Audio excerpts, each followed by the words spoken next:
Uh, I had in 2018, I started to write my memoirs, and I thought, well, I've written all the books I have to write. I've said everything I have to say.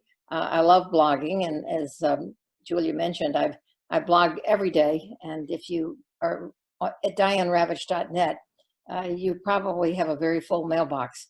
The blogs keep coming all day long, and part of it is because I post things in advance so that if I were to die today, the blogs would continue for about another month. And then as new things happen and new events happen, I move things, I push them back. So I'll take something that's scheduled for tomorrow and move it for a week from now and put in the breaking news. And so it's a lot of fun. But in 2018, I was starting my memoirs, and something remarkable happened. Every teacher in West Virginia walked out, and they had done a lot of planning, and it didn't happen spontaneously. 55 school districts closed their doors. It's illegal to strike in West Virginia. The teachers could have lost their jobs, but the superintendent supported the teachers, and they declared that the schools were closed. And you can't fire people for walking out when the schools are closed. So everybody walked out. They stayed out for, I think it was about 2 weeks, and they got, most of their demands were met, because the one thing that the politicians couldn't stand was having all the schools closed and all the children out of school. So little did they know what lay ahead 2 years later. But this was such an inspiring thing to see the West Virginia teachers take the lead. They were poorly paid. The schools were terribly underfunded, and other teachers in other states picked up on this movement. And we saw that the Red for Ed movement move west across the country to Oklahoma, to Kentucky, to Colorado, to Arizona, and eventually to California, and then Chicago, and this went on and on. And so at that point, as I saw that this was not just a one-off, but a real movement on the part of teachers, I began thinking that there was a book here. And what I realized the book was something more than just the teacher strikes. It was about the counter narrative. We have had for the last 20 or 30 years a consistent narrative that's come from our top politicians that says American public schools are failing, they're obsolete, they need to be reinvented, reimagined, blah, blah, blah. Teachers are terrible, teachers are to blame. If scores are low, it's all the fault of the teachers. Then if you just keep firing teachers, eventually the scores will go up. And I had, as Julia mentioned, I had worked in conservative think tanks. I heard this again and again. One of the think tanks I worked in was at the Hoover Institution, and I was with the creme de la creme of the conservative intelligentsia. And Eric Hanushek, who's a conservative economist, would say, if we fired teachers who couldn't get high test scores, and every year we fired those teachers who couldn't get high test scores and replaced them with average teachers, the scores would go up, and there would be this constant churn, but the scores would go up because you'd be replacing bad teachers with average teachers. So that would be an improvement.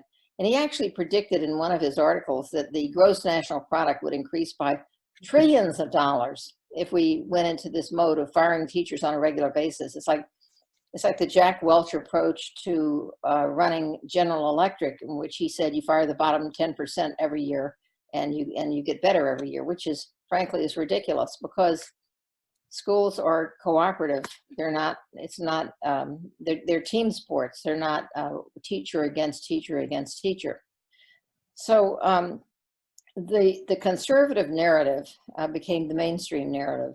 And as I point out in the book, and the two books that preceded this, it begins with the Ronald Reagan report, A Nation at Risk, saying that our schools are mediocre, we need standards, we need testing. And then eventually the narrative gets more nuanced, or not more nuanced, less nuanced, because the choice movement takes it over. And around 1990, we began to get advocacy, first for charters, which were completely unknown and untested, and then for vouchers. And two very prominent social scientists at the time, John Chubb and Terry Moe, who were both on the same task force at the Hoover Institution that I was, wrote a book about politics and public schools. and said that the problem with public schools is that there's too much democracy. That if we could just eliminate local school boards and let private entrepreneurs run the schools, that we would see an incredible improvement in test scores, because test scores are the gold standard.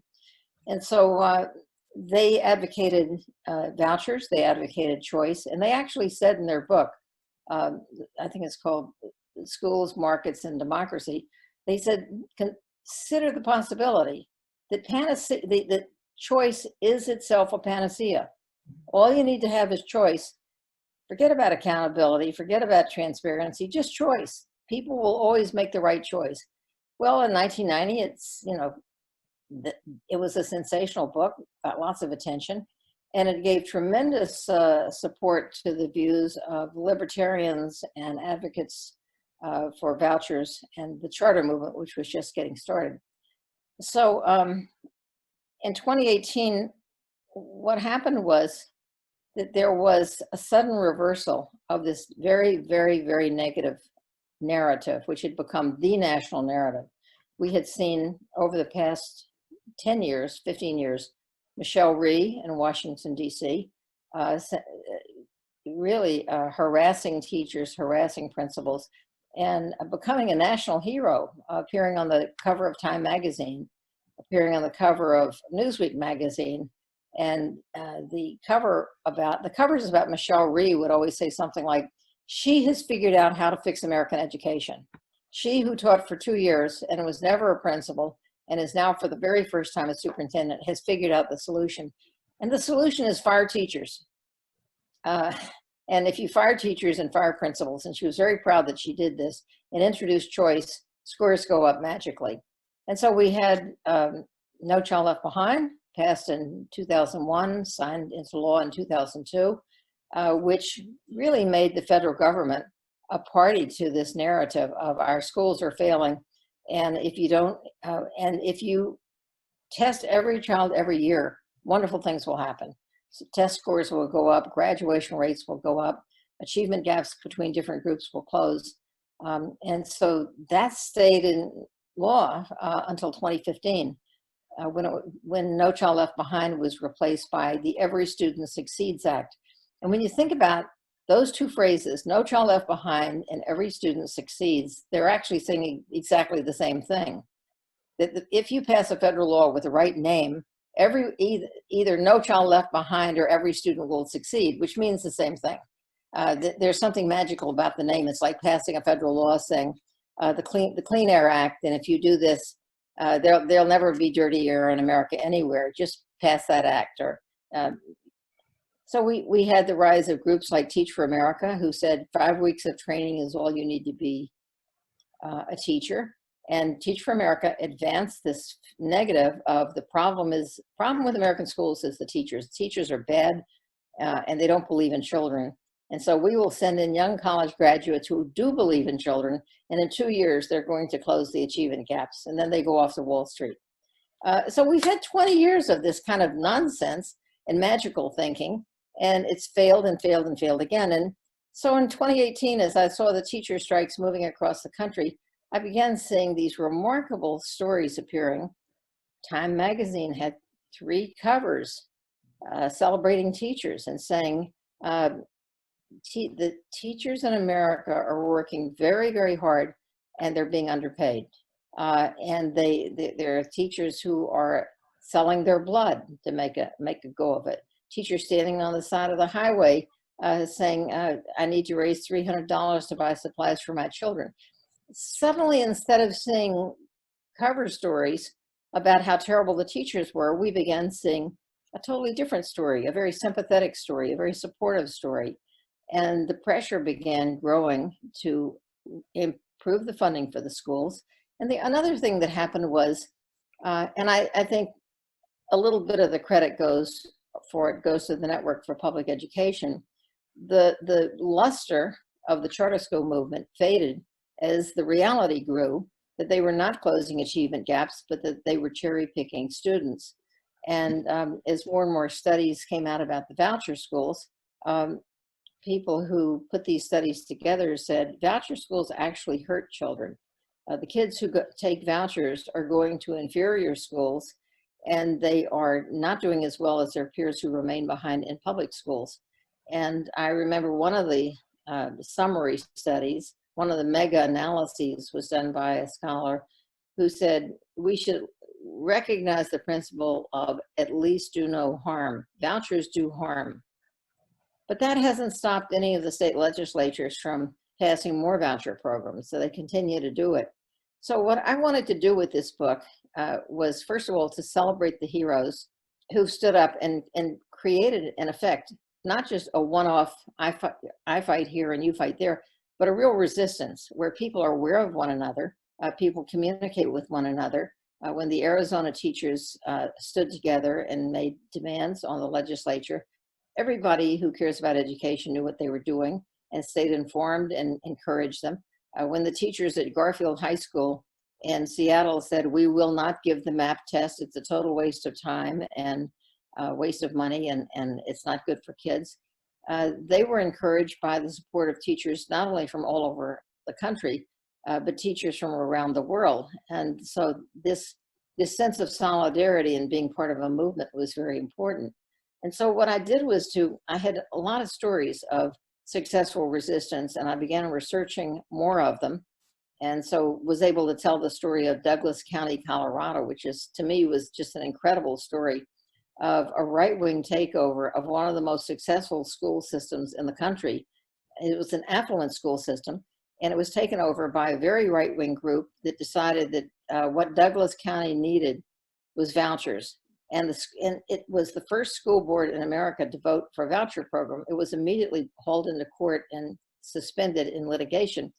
But it took years for the parents of the community to organize and fight back and to recapture their school board from these extremists and zealots who were being funded by the Koch brothers and the Walton family and other right-wing extremists.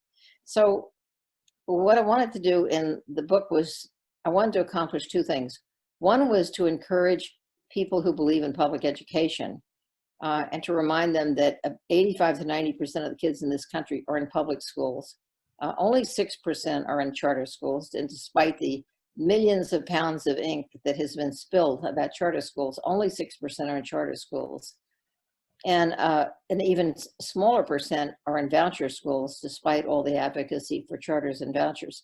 So I wanted to encourage the people who are fighting for public education to know that they're not alone and that they can, here are examples of people who won, who fought back and won, and there are great stories of the heroes of the resistance. But the other goal I had was somewhat more subtle, and that was to send a message to the people who are supporting this attack on public education and say to them, you have failed, you failed, and you failed again. Charters do not close the achievement gap. Charters cherry pick their students. Charters open and close with incredible frequency.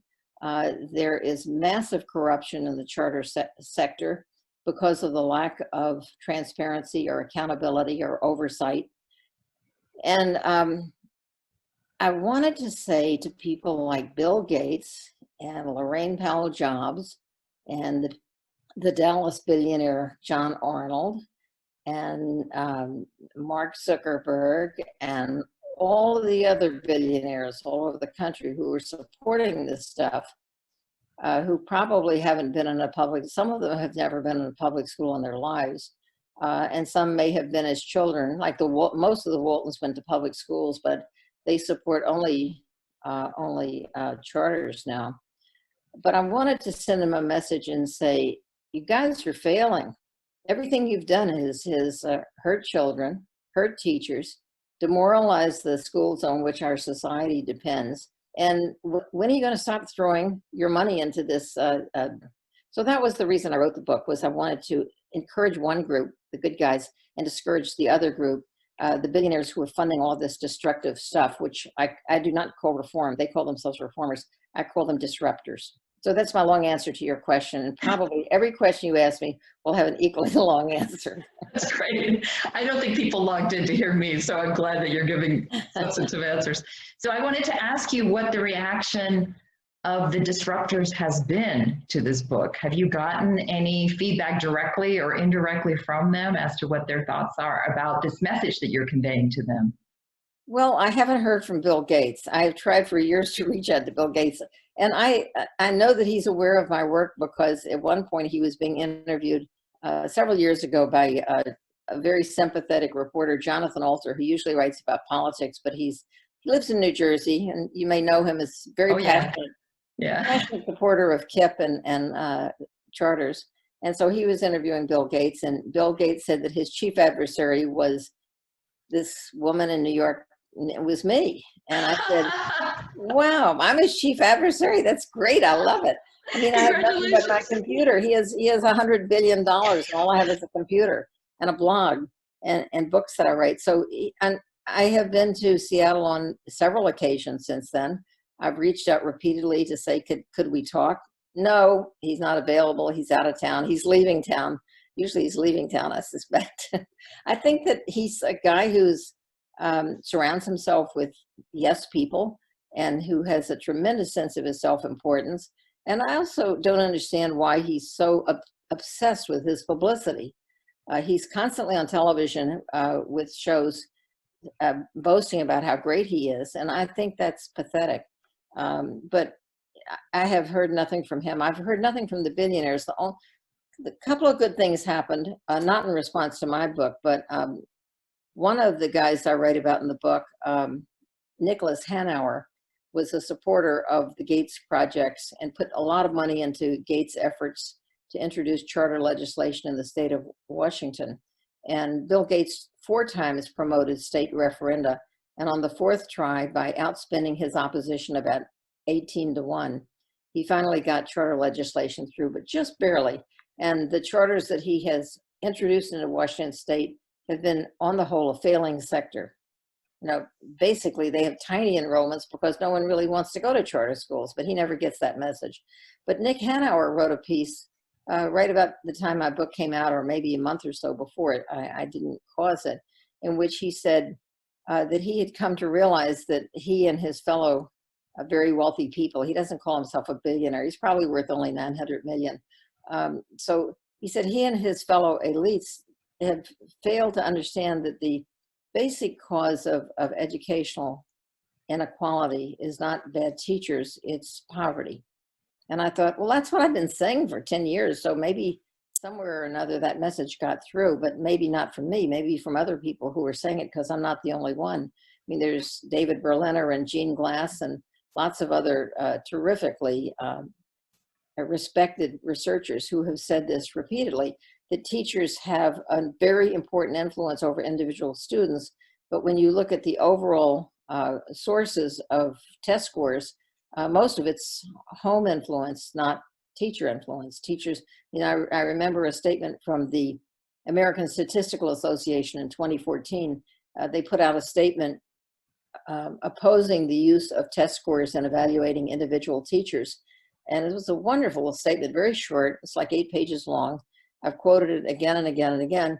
And they say, well, you know, this value-added methodology may have some uses in large, but in terms of individual teachers, it's really worthless, because the individual teacher accounts for anywhere from 1 to 14% of the impact on test scores.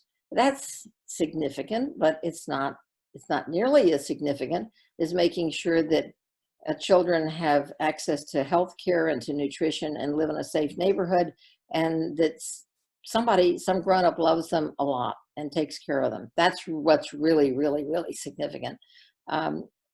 So the answer to your question is, I can't say that the reformers have changed their plan. In fact, what I'm seeing now during the pandemic is that they're circling the schools like vultures.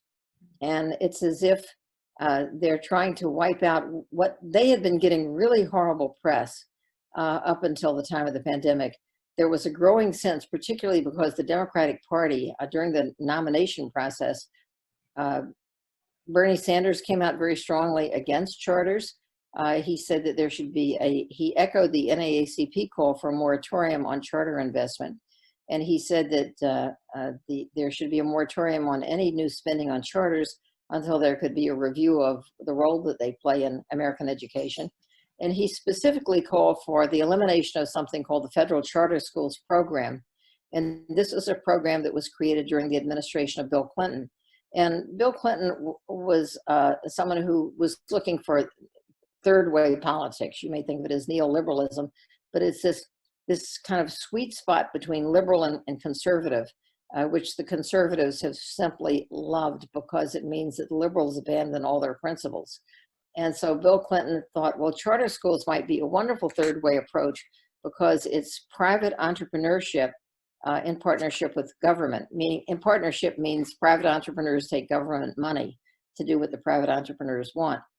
And so Bill Clinton started a small program. I think it started with $4 or $5 million in 1994, with the idea that it would help jumpstart new charter schools. And in 1994, there were very, very few charter schools. The idea had only come up in about 1990, and the first charter school was opened around 1991 in Minnesota. And so Clinton thought, well, you know, we could help charter schools get going. And I'm sure what the Congress people had in mind was mom and pop charters, or charters started by teachers, or charters that were very small scale.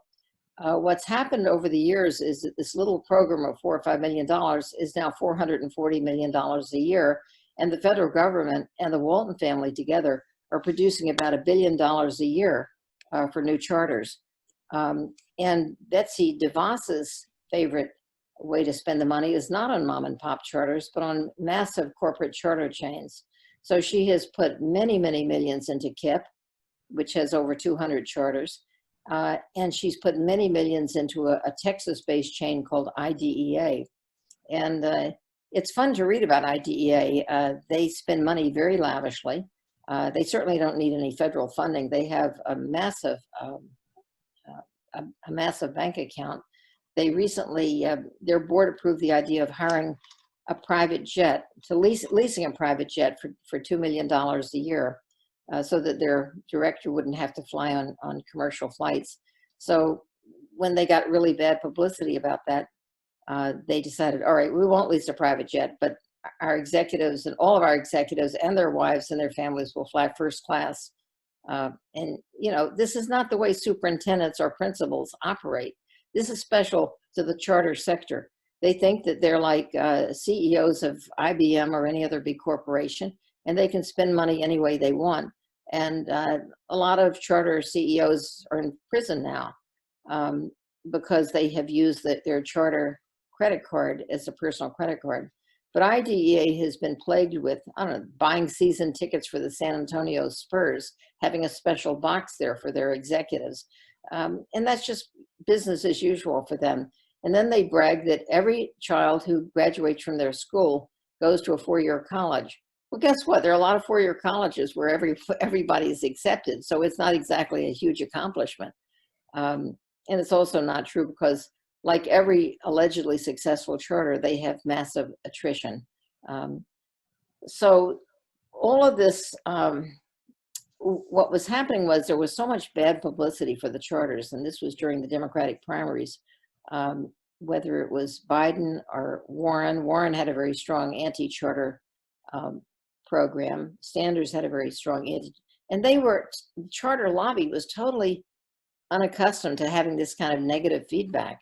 So before the pandemic struck, we were headed into a Democratic convention where whoever the candidate was going to be pushed very hard to take a stand against charters, and was being pushed very hard to call for the elimination of the federal charter schools program and to redirect that money into public schools.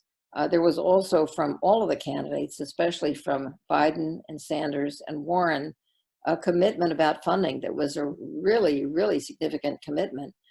Major increase in funds for special education, new billions of dollars for Title I for poor kids, and very, very strong support for public education and not for charter schools.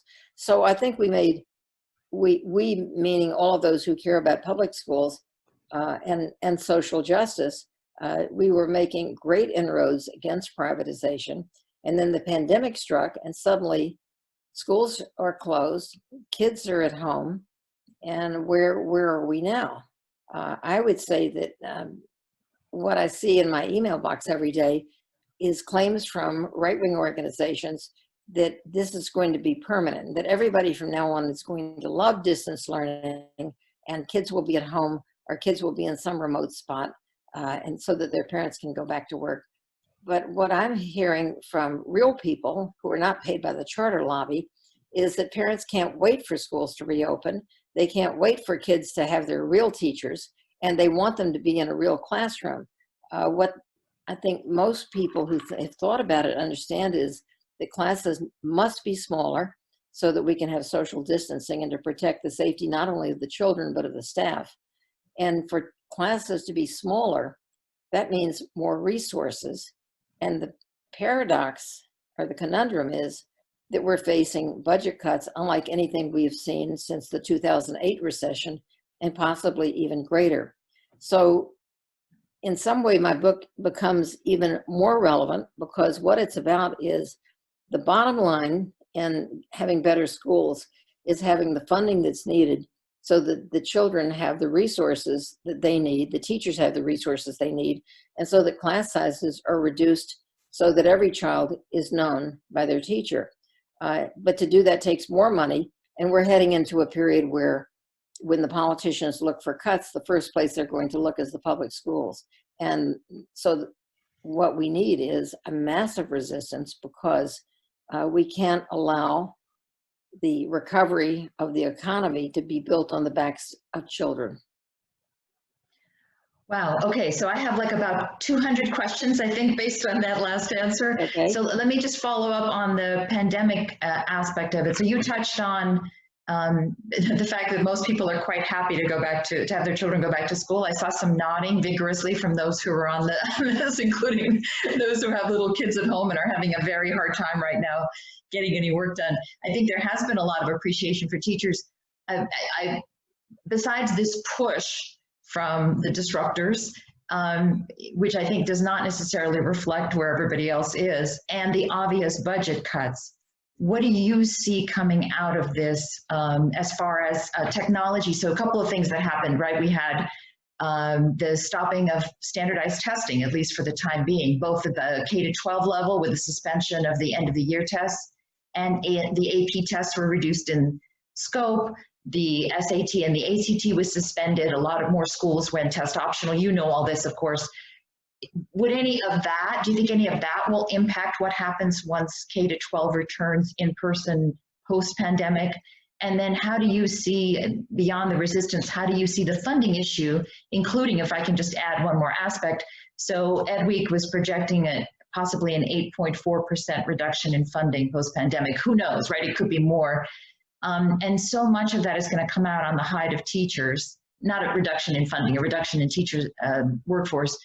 And teachers are such a critical part, as you pointed out right away, of the resistance. If we have a reduction in the teaching force, what does that mean for the ability to push back from teachers? So I guess those two pieces, how does the reduction in funding impact teachers' ability to push back? And then what else do you see the pandemic's impact being as far as how schools will change around testing, et cetera? I think that we will see increasing pressure for more technology and for more remote learning. And it becomes especially important for parents, because there's so many of them, to raise their voices and let the politicians know that this is unacceptable. First of all, if we plan to have an economic recovery, parents have to get back to their jobs. They don't want to be sitting at home and being pretend teachers anymore. I think, among other things, that parents now understand how hard it is to teach. And I'm speaking now of my own grandchildren. My son said, "I can't stand this anymore. It's terrible. My kids are getting maybe an hour of school a day, and it's so boring." I mean, children need activity. Children need to talk to other children. And there was a week in New York City, or maybe a couple of weeks, where Zoom was canceled because of all the Zoom bombing, and now they've made fixes and they brought it back. But the kids were really unhappy. It's very, very difficult because there are so many problems with technology, and the AP exams have been riddled with problems. And I don't know how many AP exams didn't get registered, but they had, and you know, with all the hundreds of millions, if not billions, that the College Board has, they were unable to technologically carry off the 45-minute AP exams. And they said, well, it only affected 10,000 children. But that's what they said. It could have affected 100,000. It could have affected half the children. Nobody really knows, because you have to trust the malefactor to come clean about how many children pressed the submit button and found that got a message saying your submission has not been accepted. And I just learned shortly before I came on today that a class action suit has been filed against the College Board on behalf of students who took the test, had the test invalidated, and now are being told they have to take it again. They want their money back and they want compensation. They're suing the College Board for $500 million. So this is getting kind of serious. But I think that what we will see a lot of is the tech industry saying this opens up a wonderful new opportunity for us. And our response has to be en masse, no, it doesn't. We don't want this anymore. We want human beings. We want our kids in the same classroom with experienced teachers. We now understand that the most important thing that happens in education is not the transmission of education, not the transmission of knowledge via a computer, which we could get on Google. I mean, you don't even need to have a classroom to go to Google. What kids need is an experienced grown-up who can motivate them, encourage them, inspire them, interest them, tell them if they're wrong, explain to them why they're wrong and how to get it better. And what they don't need is to be isolated in one or at home or in a special isolation place. I mean, we already have a lot of virtual charter schools, and we have a huge amount of research on how terrible they are. The worst schools in America today are virtual charter schools. The kids are not, we knew this already, so it should be no surprise. In terms of the conventional way of measuring results, they get the worst test scores, they have the highest dropout rate, they have the lowest graduation rate. Why should we be surprised that all this distance learning is having the same effects? Which is, the only good thing about it is at least kids are at home and with the whole family, and everybody's in the same boat. So I think that we'll see a division of opinion in which some politicians and some policymakers will say, good grief, we didn't have testing this spring. How terrible. We don't know where the kids stand. We have to start testing at once. And the minute we get back to school, everyone should take a standardized test. Well, I'm not a fan of standardized testing, and I know a fair amount about it. I'm not a testing expert, but I spent 7 years on the National Assessment for Educational Progress. And among the things I did there was that I reviewed test questions. I reviewed them in reading and in history and geography and civics. And I can't tell you how many times I came across really bad questions that had been reviewed by multiple panels, multiple committees, usually looking for any source of bias, but they'd be dumb questions, questions that had 2 right answers, questions that had no right answer, questions that were poorly worded, and answers that were confusing.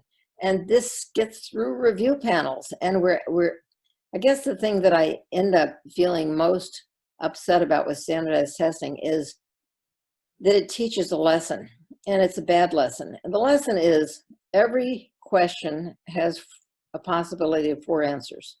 And one of those answers is right, and the other 3 are wrong. And in real life, it's really hard to find the right answer to any question. In real life, there may be 2 right answers, and there may be no right answer, and there may be, it may take years to find out what the right answer was. And the search for the right answer is a very misleading search, and giving children the lesson of find the right answer and you'll get the test score is a very bad lesson. What we should be teaching is, what's the right question? When we look at this evidence, and when we look at these issues, what questions should we be asking in history? What questions should we be asking in biology or in any of the other sciences? What's the right question? And then once you have the right question, you may or may not come up with a right answer, and there may not be a right answer. And I think in history, it's particularly, you could say, well, the War of 1812 started in 1812. That's pretty clear. But if you want to ask more interesting questions about history, about, let's say, the dropping of the atomic bomb in Japan, there are a lot of questions about that, and the answers are very hard to discern, and people have different answers. And anybody who says there's a right answer is lying, because different historians and different policy people have different answers, and they can make an argument for them. So we want children to be able to think that way. We want them to see that things are complicated. And by using these standardized tests, we're teaching them that everything is simple, and that simple-minded answers are the correct answers. And that's, I guess, my most fundamental objection. Now, will the politicians come back and say, oh gosh, let's get rid of standardized tests, we didn't have them in the spring? I'm willing to bet that they'll come back and say, we need more standardized tests because we don't know where we stand. And what I always answer to this is, if you want to know how your child is doing, ask his teacher. And the teacher knows whether your child can read or not. The teacher knows how he or she is doing in math. And I guess among the things I find very frustrating with the current standardized testing regime is it actually has no diagnostic value. If a test has no diagnostic value, it's useless. To me, it's like going to the doctor and saying, I have this terrible pain in my stomach. And then the doctor says, well, I'm going to give you some tests and I'll get back to you. And you say, that's great. When will you get back to me? Oh, in about 4 months. That doesn't help much. And then when the doctor gets back to you and he says, well, I have the test results. And you say, well, it's a little late in the day. You know, my pain has gone away or my pain is worse. And the doctor says, you compare favorably to about 40% of the people in the country. In your state, you compare favorably to, 62%. Well, that's no help. How about telling me what I need? What's the medicine? What do I need to do to make it better? No, that's not the information you get from standardized testing. You get ranking. You get the kids who failed last year are likely to fail this year. And it's basically a stigmatizing experience. So these are a lot of reasons to say we should find a better way. This is why so many of the private schools don't use standardized tests, because they trust their teachers. And the fundamental reality of using standardized tests is that we don't trust teachers. It sounds like oh, I'm sorry. I was going to say, if we want to have a better teaching profession, we should trust teachers to judge how their students are doing. What I'm hearing a lot of is that we have to gear up for a major battle after the pandemic is over, both in terms of funding and teacher layoffs, and possibly a push on more testing. So maybe we could shift to talking about what might be happening at the federal level, because obviously the new administration, hopefully it's the new administration from my standpoint, will have an impact. You've mentioned that the Obama administration wasn't open to the criticism and the concerns that were raised by you and others. I'm wondering how you've found Biden to be, since that is the presumptive nominee. Has he been open? Have you had a chance to have any conversations with him or his folks? And what's your outlook for 2021 and beyond if we have a change at the federal level? Well, the big thing that's going to happen at the federal level is that the federal law is supposed to be reauthorized this year, sometime, not necessarily in the fall, and I don't think Congress will approve anything coming from this administration. It will wait to see, especially because there's divided control. It'll wait for let's say the spring of 21 to get serious about reauthorizing the federal law. You got to remember the federal law stems from 1965, and it had a very simple title, the Elementary and Secondary Education Act. Its purpose was equity. Its purpose was, it was part of the war on poverty, and Lyndon B. Johnson had studied to be a teacher, and he thought that education was the most important thing that there was to combat poverty, other than more money, which is crucial. but he was very committed to education. So 1965, Congress overwhelmingly passes the Elementary and Secondary Education Act, which provides a lot of money, I don't know, $1 billion or so, which at that time, that was real money. Today, it's not. But its purpose was to send more money to schools where poor kids were, so that kids could have up-to-date textbooks and that there would be more funding in smaller, hopefully smaller classes. And that law didn't really have any testing requirements in it. And it kept being refunded. It kept being built out so that it included students, eventually included students with disabilities, that eventually included English language learners. It kept reaching out, adding different categories of children. But the purpose of the law was equity. About 1992, 1994, after Clinton had been elected, Clinton and Gore were committed to having national standards and national tests. And so they changed the name of the law to Improving America's School Act. It was still the Elementary and Secondary Education Act, but now it was called the Improving America's Schools Act, and it included money for states to develop their own standards and tests, because Clinton and Gore bought into this idea that with more standards and tests, there would be more equity. This was a tremendous misdirection because it bought the Republican line.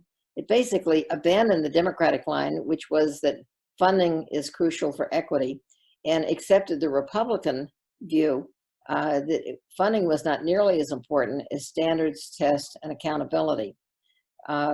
But nonetheless, it tried to balance, being this kind of third way, trying to balance both the Republican and the Democratic point of view. And then in the law, the name of the law got changed again. It's still ESEA from 1965, but now it's called, in 2001, the No Child Left Behind Act. So this is the federal law, the basic federal law that provides the funding for all the things that we've talked about: Title I, students with disabilities, and many, many other pieces. When I first saw the No Child Left Behind Act when George W. Bush proposed it, and it was 27 pages. And the 27 pages were basically about, we should test every child every year in grades 3 through 8, and that'll improve schools. And what's crazy about that is, which I didn't realize at the time, but what's crazy in retrospect is there was no Texas miracle, and it was a lie to say that there had been. They're still right in the middle of all the states on the national assessment. And no high-performing nation in the world tests every child every year. We're doing something that no high-performing nation does and expecting to get better results. And of course, we haven't. The scores, there was an initial bump in scores as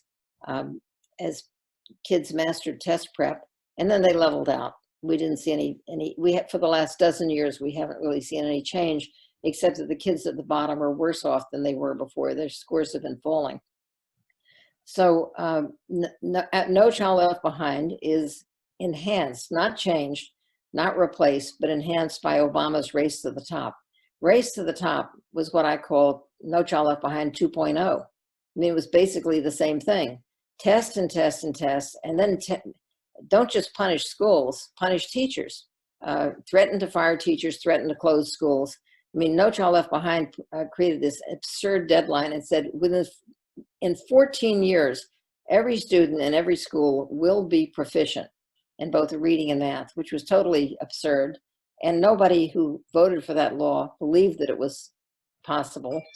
And I remember going to an event in Washington, D.C. right after NCLB passed, and Lamar Alexander was on the panel, and he had been my boss when I worked for George H.W. Bush. So I said, Senator Alexander, do you actually believe that by the year 2014, every child in America will be proficient in reading and math? And he said, well, no, we don't actually believe that, but we think it's good to have goals. Well, it's not good to have impossible goals. If you give children impossible goals, they get discouraged, they get demoralized. And so for all the years, the 15 years in which No Child Left Behind was in place, we were stuck with impossible goals where teachers were fired, principals were fired, schools were closed because they couldn't meet impossible goals. And then Race to the Top made it worse by saying, and in addition to everything that's in No Child Left Behind, we're going to use value-added modeling. And if you want to have any part of the $5 billion that's been set aside for Race to the Top, you have to agree to open more charter schools, and you have to agree to evaluate teachers based on the test scores of their students, which we now know to be a total failure, I guess is the nicest word. It was an absurd idea, because if you're teaching children with disabilities, you're not going to see a huge test score jump as compared to the teacher who's in a very beautiful suburb where the kids have all the privileges and all the advantages, and their scores will go up. And so you'll be called a bad teacher because you're teaching kids with disabilities. You're teaching kids who are English language learners. You're teaching kids who are poor and who have a lot of absences from school because they have problems at home, or who are sick. So it was a ridiculous idea, and Arne Duncan promoted it all over the country. And whereas I voted for Obama twice, his education program was no better than George W. Bush's. And in some way it was even worse because it was a Democrat promoting Republican ideas. So naturally, then we come to the issue of Biden and say, well, what's he going to do? And he has said some very positive things. I'm hopeful. There was, you may have seen, there was a public education forum in Pittsburgh a few months ago, and someone asked him a question about testing, and he said, oh, I'm against all that. Can I get rid of all that testing? And I haven't seen him speak out on charters, but I worry about him being surrounded by the people from the old Duncan team, telling him that charters can solve the problems. And I'm hopeful that his wife, who's an experienced educator, will have some influence in this discussion. There was just recently announced what's called a unity panel made up of the people from the Sanders campaign and the Biden campaign. And one of the co-chairs was the Sanders education advisor. And she really understands all of this, and she's very, very well informed. She's a professor at Fordham, Heather Gautney. So I'm hopeful. It also includes the leaders of the AFT, Randy Weingarten, and the NEA, Lily Eskelson Garcia. And I don't know whether I'm hopeful or not, but it's better to be hopeful than not to be hopeful. And I haven't seen any of the old Duncan team yet, but I know that they'll be very eager to get back in the game and to be with the winner. And I'm kind of hoping that. Well, I'm not kind of hoping. I'm praying that Biden wins, because Betsy DeVos would like nothing better than to totally destroy public education. So she has been a nightmare from start to finish.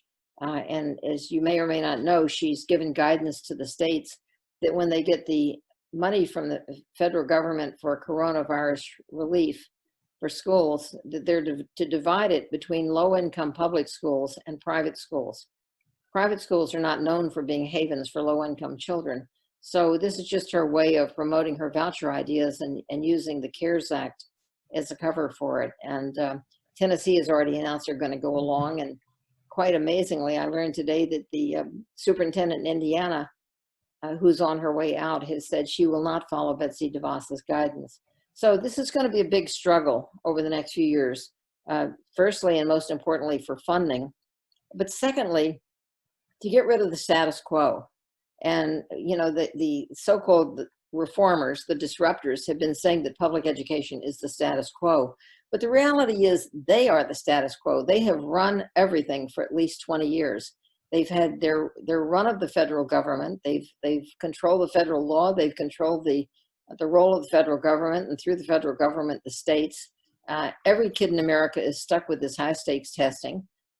Almost every state has charters, and many of them have vouchers. So we have a lot to do. We're going to take this resistance has to grow and grow and grow, because you got to remember, with 85 to 90% of the kids in public school, we have a huge audience in terms of the kids, their teachers, and their parents. And the most important thing we need to do is public education, meaning educating the public. Because otherwise, we're going to find ourselves with massive teacher layoffs, with schools unable to do social distancing. And it will take a couple of years to get through the current crisis that we're in, unless we can fight to make the grown-ups aware that children come first, and not corporations and not lobbyists and not all of the other people who've been collecting money. I mean, I mentioned to Julia before we started our talk that the charters have managed to get themselves included in the CARES Act as small businesses. Public schools are not allowed to be classified as small businesses. Charter schools are classified as small businesses, and their lobbyists have actually encouraged them to apply. And there are schools that have gotten hundreds of thousands of dollars, charter schools, that is, getting hundreds of thousands of dollars in federal funding, even though they've suffered no loss of revenue. And at the very same time, there are over 100,000 small businesses that have closed permanently, and a grant of $20,000, $30,000 would have allowed them to pay their rent and keep their employees on and allowed them to survive, which is what that legislation was for. And the charter schools are just sucking the money up, and one day they're public and the next day they're not public. So I've been criticized for being too hard on charter schools. I'm assuming there are some good ones somewhere, but I just like the idea of privatization, period. So we have a whole bunch of questions that have come in. Let me start at the top here. So I know this is a topic that you have thought about a bit. The question is, what are your thoughts on Governor Cuomo's announcement that he is partnering with Gates to rethink education in response to the pandemic? And what should all of us be doing to respond to this announcement? Well, the important thing to know about Governor Cuomo is that he has never been a friend of public schools. He has teachers, cleared himself over the years to be a champion of charter schools, although New York State has only 4% of the kids in New York State are in charter schools. But Cuomo is a perfect example of a very intelligent man who is always keeping his eye on the ball. In this case, his next campaign, which I suspect will be for president. And the source of his funding when he's running for office is Wall Street. And when he first started running for governor, he was told that the way you raise money for higher office is to go to Wall Street, and you don't go to Wall Street unless you're pro-charter. So he paid one of his first calls was to the Democrats for Education Reform. And Democrats for Education Reform is an AstroTurf group made up of hedge fund managers who support charters. And they call themselves Democrats for Education Reform in order to confuse people and make them think they're actually Democrats, where in fact they're just Wall Street equity people who like privatization. So Cuomo's calling on Bill Gates shows how totally out of touch he is with parents, with children. His own children are grown, and with his lack of sympathy for public education. He has no idea. I mean, he knew the Common Core was a problem because there was an enormous rebellion against Common Core in New York State, and it kicked off the single biggest opt-out that there had ever been anywhere in the country. 20% of all the eligible kids refused to take the state test because of objecting to the Common Core standards as well as the Common Core test. And Cuomo was aware of it at the time, but I think he is basically courting Bill Gates and Eric Schmidt of Google, not only because they have expertise in tech, but because they're billionaires. And he'll be able to call on them when he runs for president in 2024. I don't think that, there's an old saying that when you have a hammer, everything looks like a nail. Well, when you call in people like Bill Gates and Eric Schmidt, you know what the answer will be: technology, technology, and more technology.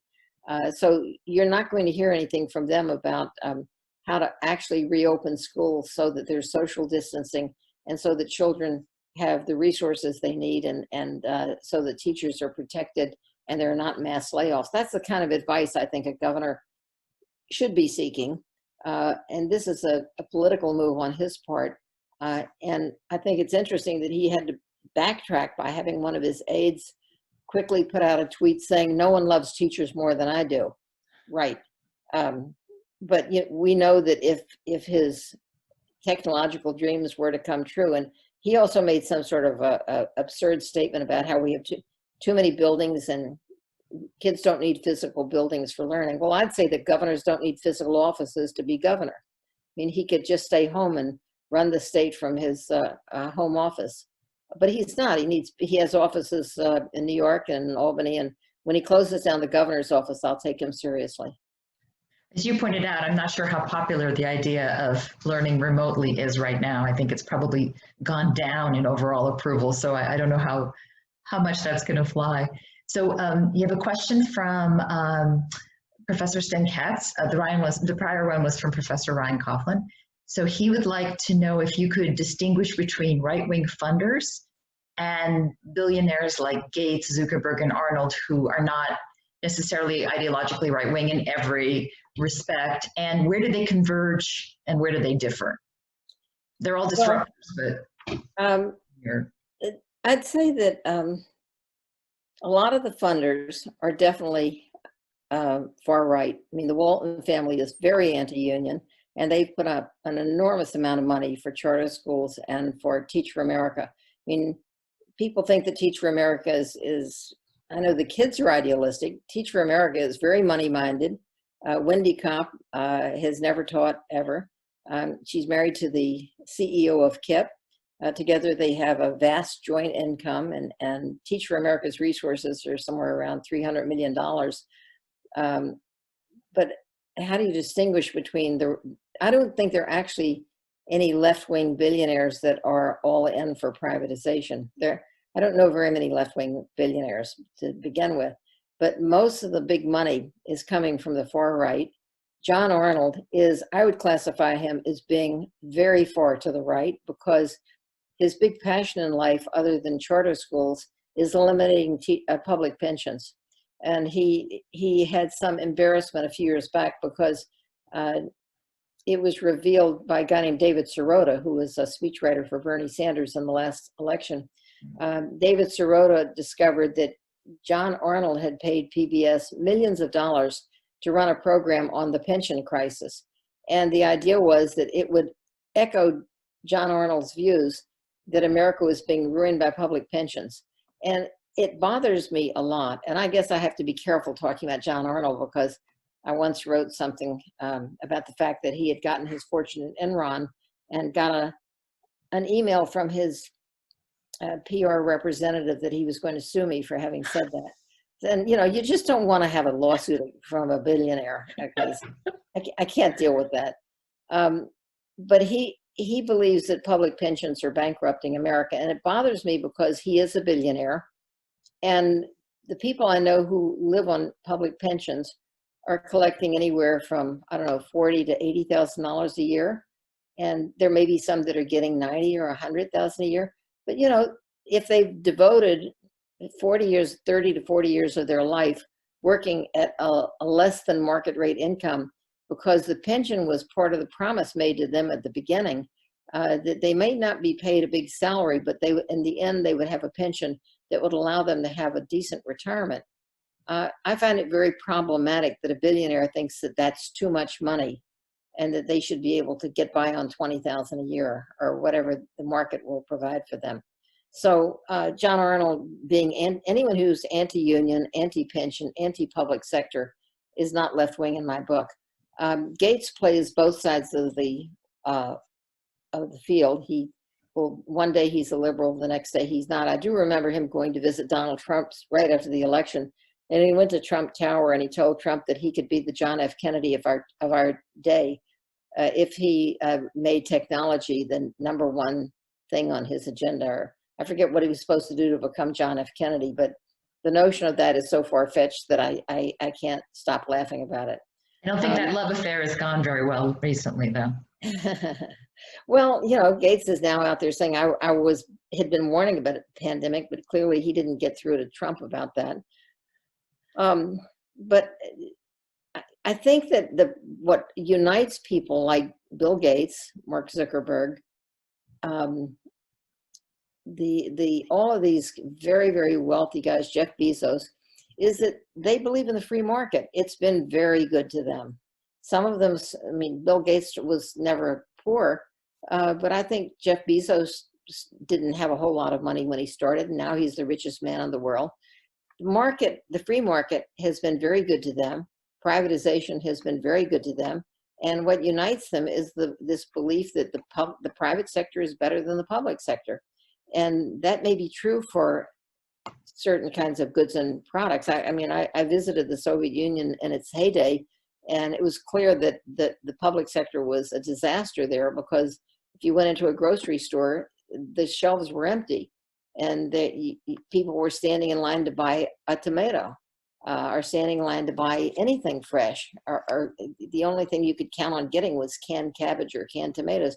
So the private sector has an important role to play, but the public sector has a really important role to play. I don't want to see a privatized police force. I don't want to see everybody hiring their own personal security guard. I believe that the public sector has a responsibility to have a fire department, to have highways. We can't each have our own highway. I mean, the regulation of air traffic is very important. There are all kinds of things the public sector does, whether it's beaches or national parks, that the private sector should not do.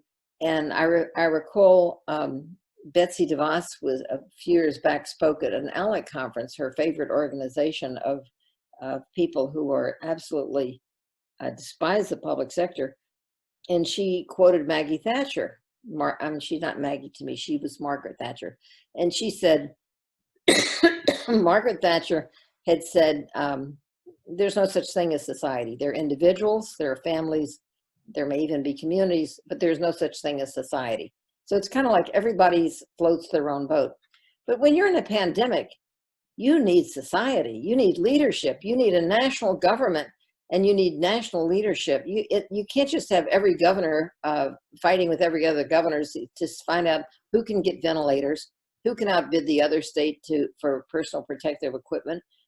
We don't have national leadership right now, and we desperately need it. There is such a thing as society, and our society right now is in a failing position because of the lack of leadership and because of the failure. I mean, you can only imagine if someone like FDR were president today, we would see a national mobilization where people felt a sense of commonality, social solidarity. I mean, whenever you read a story about a country that has actually conquered the virus, whether it's New Zealand or South Korea or Finland, people are working together. They understand what's expected of them, and they don't run around with guns and say, I'm never wearing a mask, and I demand that the governor lift all the restrictions and let us all go to bars and movies and restaurants, and forget about all the stuff about social distancing. We need a functioning society. We do not now have a functioning society because of the absence of any leadership in Washington, D.C. I mean, I wish that Hillary Clinton were president, but that's another story. So Michael Arntz would like to ask you a question about what's been going on in Philadelphia. So before the pandemic, there was a big push for upgrading school buildings because of the crisis of the quality of the buildings. And now there's this, potential huge budget cuts. He's wondering where you see the conversation about facilities and investment in school buildings and resources like IT and learning materials going in light of the likely cuts that are coming, and what can be done to organize to protect students and to ensure that there's proper safety and physical improvements to schools when they reopen. Well, Philadelphia is like a textbook case of, first of all, a Republican governor who has fortunately been replaced, but a Republican legislature that has totally shafted the children of Philadelphia.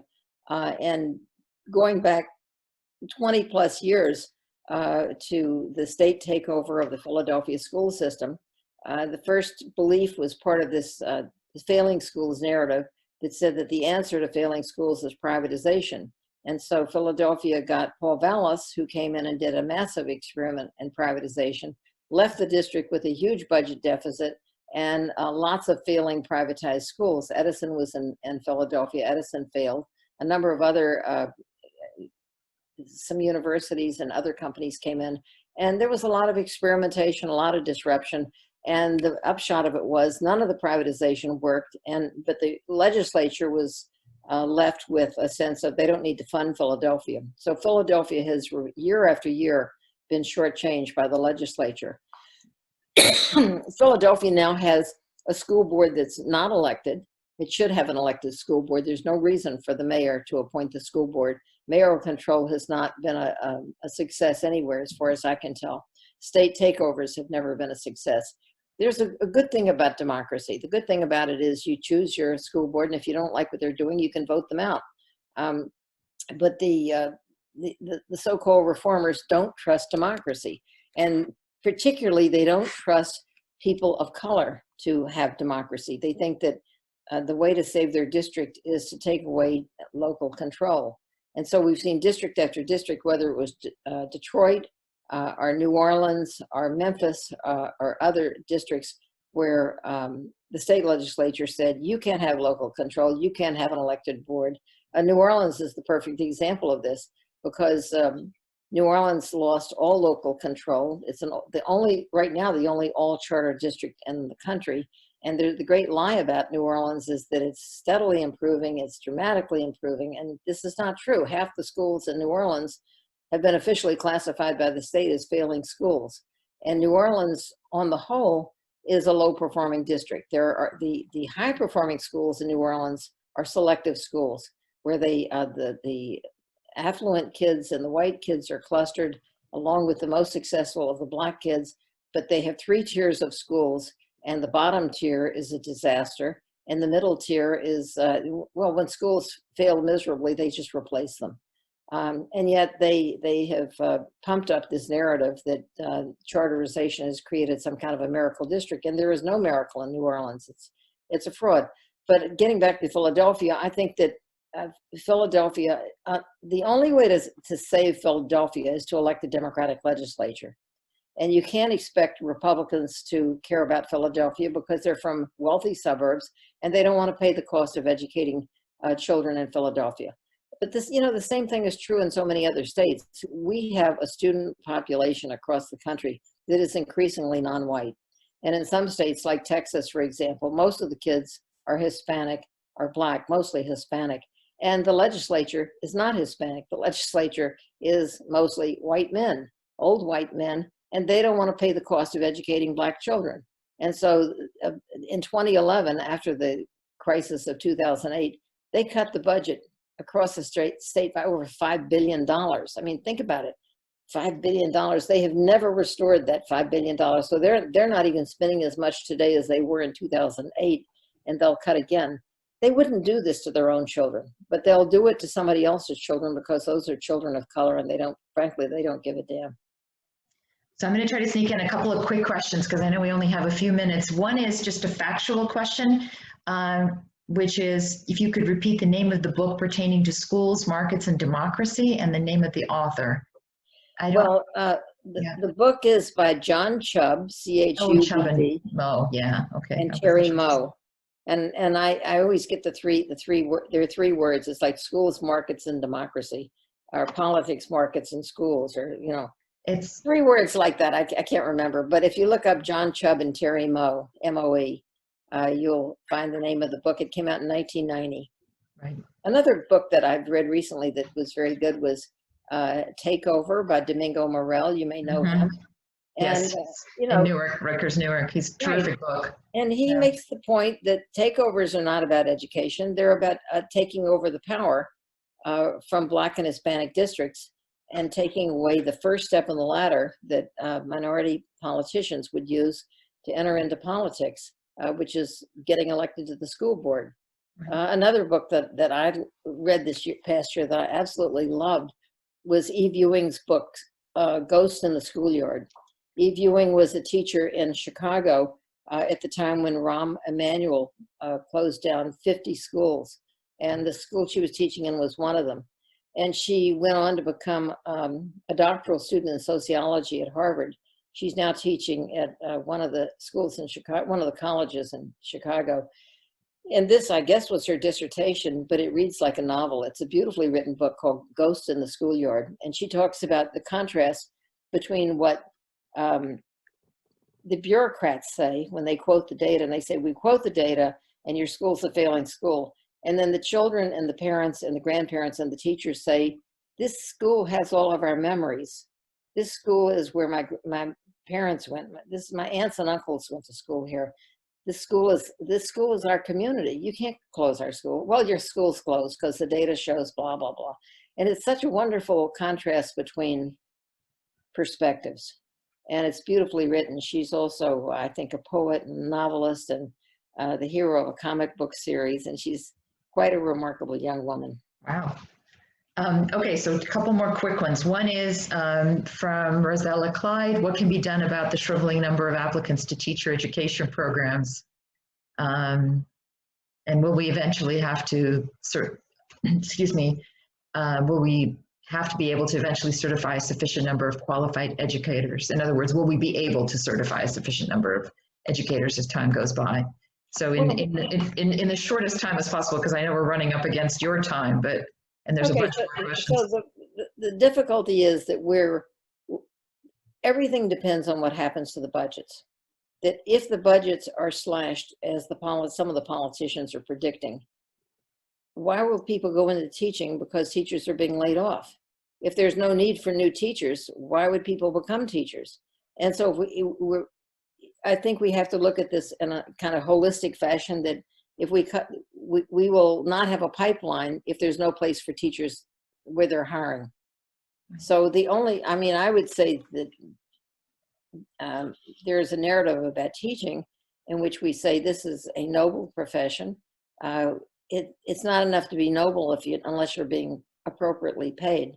That in order for teaching to be a profession that has respect, teachers should be paid more. They should have smaller classes, and all of this comes back in the end of funding. So the important thing is to build a resistance to become as angry as I am almost every day when I read about what's being done to children, and that there's all of this love for the unborn and contempt for the born.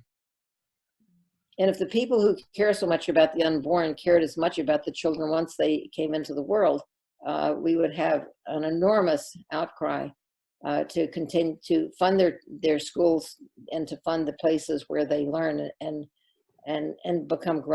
learn how to become citizens and become part of our society. But it's insane to me to say that the most important time of your life is when you're in the womb, and the least important time is after you leave the womb. Yeah. So I'm going to end with this one. It's a question I actually had, but I'm also going to connect it to something that Victoria Catalano is asking you as a doctoral student. So Valerie Strauss of the Washington Post has referred to you as an education historian and an activist. And I think that combination can probably be applied to a lot of the people who are part of this conversation right now. What do you see as the role of academics in the battle like the one against Goliath, and the battles that it sounds like we're going to be facing in the coming years around school funding and pushing back against testing harder? And she actually wants to know what should a doctoral student do, but I want to broaden that and just say, what should academics do? And what are the challenges and benefits of trying to balance the two roles of being an academic and an activist? I think the biggest challenge of being an activist is to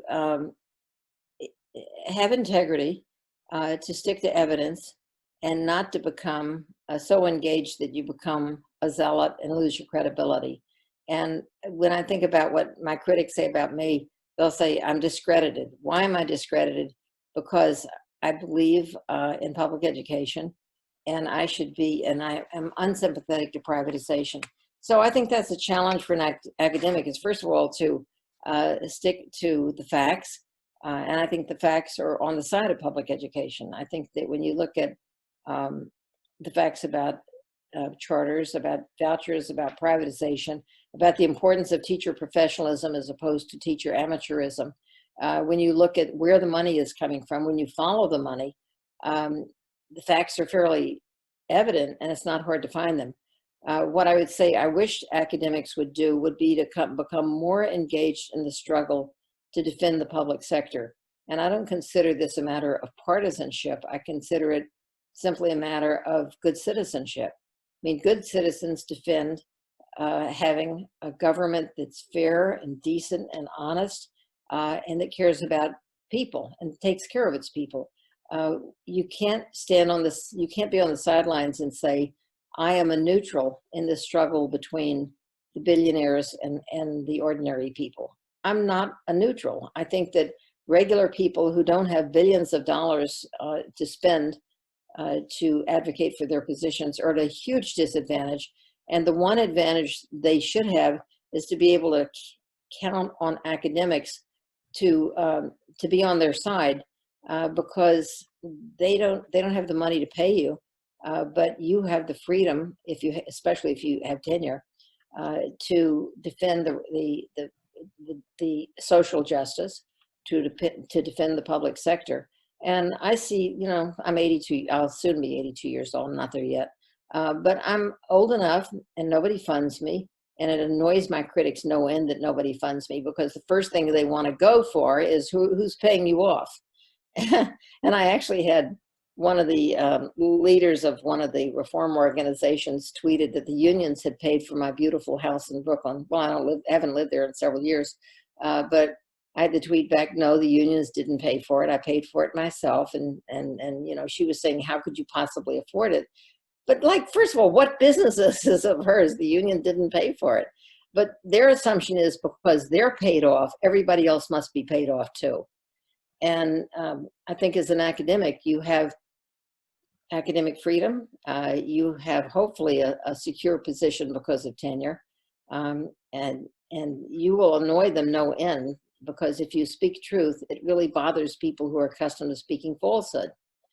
And one of the things that I love about the Network for Public Education is a lot of we have a staff of one full-time person and 2 half-time people, and we bring out powerful reports because our leader, Carol Burris, is a brilliant researcher, and she was also a school principal and a school teacher. So she has all the credentials, and she's making something like, I don't know, $60,000 a year. So she's not being paid like, let's say, some of the reformers who are making $500,000 a year. But what she's able to do is write powerful indictments of privatization. And the truth will set us free. But we need to inform people, educate people. They need to understand where the money's coming from. If you read Slaying Goliath, read the story of Massachusetts. It's an amazing story, because the Waltons came in and expected to buy the election to expand charters in Massachusetts. And first of all, they were stopped by one powerful labor leader, Barbara Mataloni, who said, this will not happen. It will not happen. And she organized not only her union, but parents and communities and school boards. And then the thing that put the whole thing across, the fight against charters across, was when a professor at the University of Massachusetts, Maurice Cunningham, began to follow the money. And his work on following the money woke up the public to the fact that this whole campaign for charters was not about Black and Hispanic and poor children. It was about billionaires who wanted their way. And he was able to document the dark money and where it was coming from. And when people got that, they really got the narrative. They understood that what they wanted was to undermine their public schools by defunding them. And they didn't want their public schools to be defunded. So truth will set you free. Academics have the ability to tell the truth. And the biggest challenge is not to overstate your case, but to have the facts and the evidence, and they're powerful. I think this is a great place to stop and